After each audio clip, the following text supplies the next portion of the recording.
Hello everyone and welcome back. So let's take a look at the combustion model and all the controls that we have. And this is going to be primarily the smoke, temperature, and expansion. And this is not in order, but they all are related. So the order of reviewing them doesn't really matter as long as you guys understand what we are going to be looking at.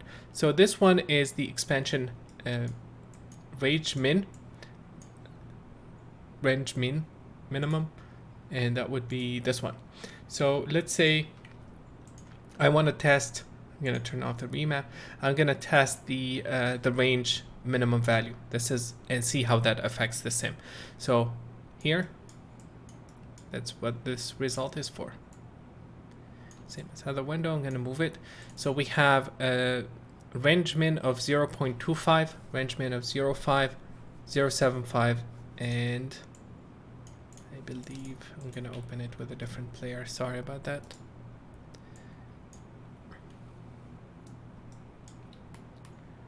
And this is a value of 0.95.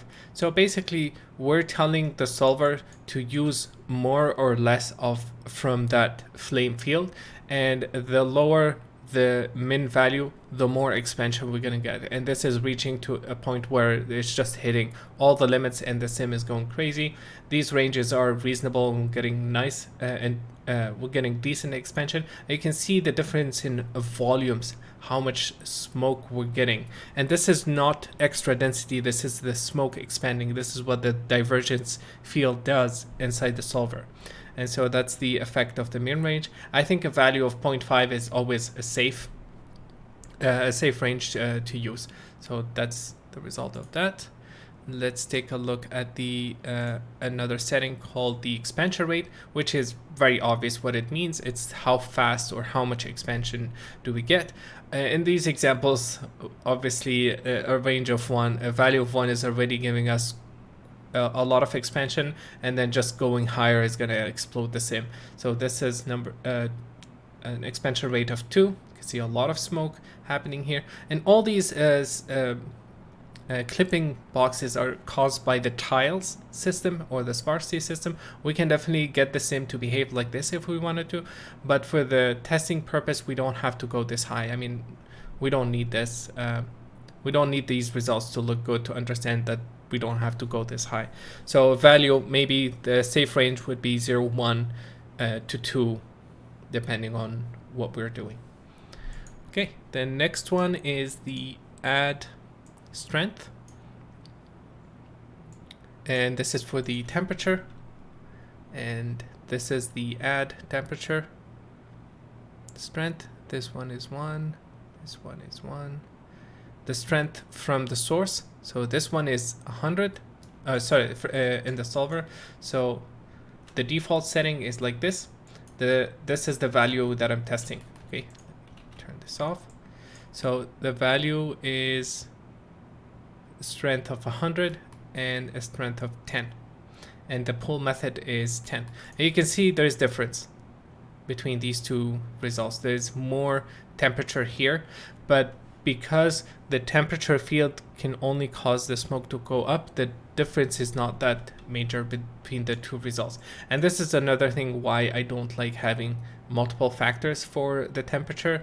You have a pull method, you have a temperature amount, and you have a strength value. So for me it's a little bit confusing, and I'd rather have one value, as I said before, and just control this.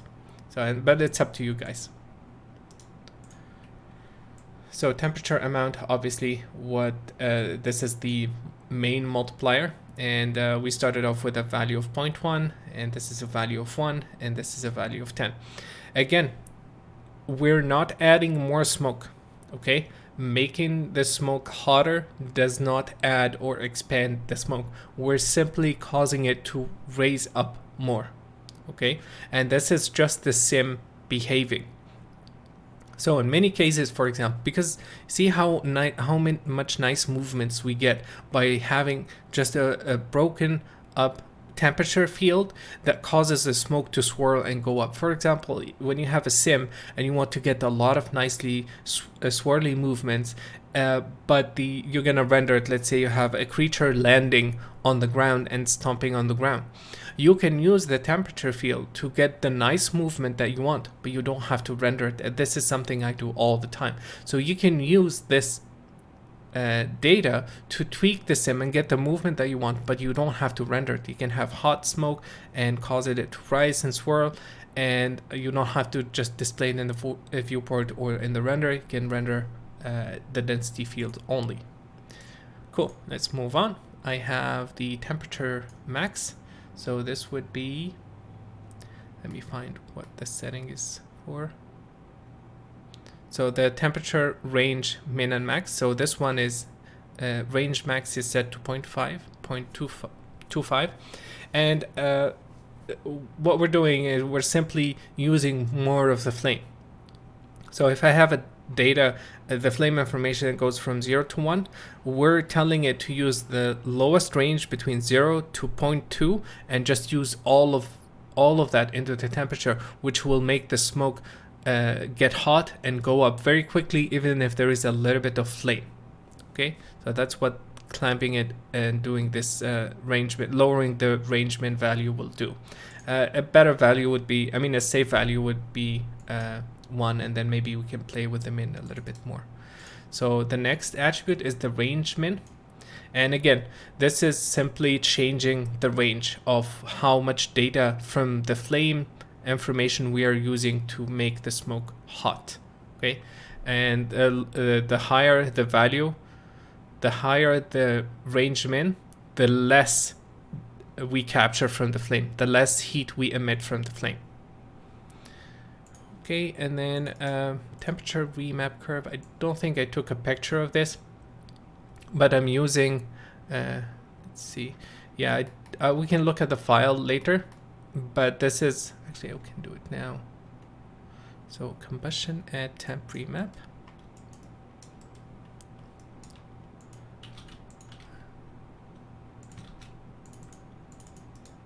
I'm going to open the file very quickly.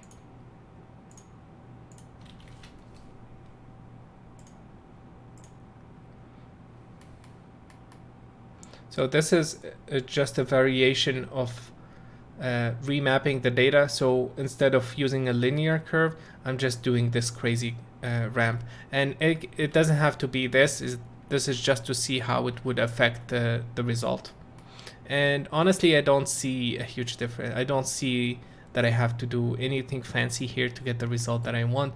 And in most cases, I've simply used a normal ramp or a linear ramp or just a little bit of tweak there. We don't have to do anything fancy. Okay, and then the next one would be the smoke amount, which is this tab, emit smoke. So the amount 0.1, 1, 10, and 100. And if we look closer at the sim or at the silhouette of the sim, it's not that different.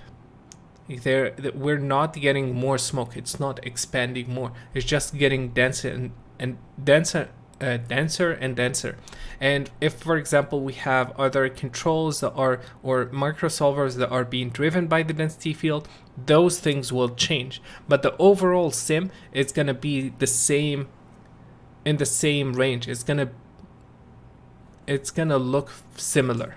Okay, this is not emitting more smoke. It's not gonna cause it to rise up more or behave in any way different. So these two sims are not that different. It's just the display or the information of the density field that is changing, but the sim is not changing too much. So that's what the smoke amount is for. And then the range min and the range min and max.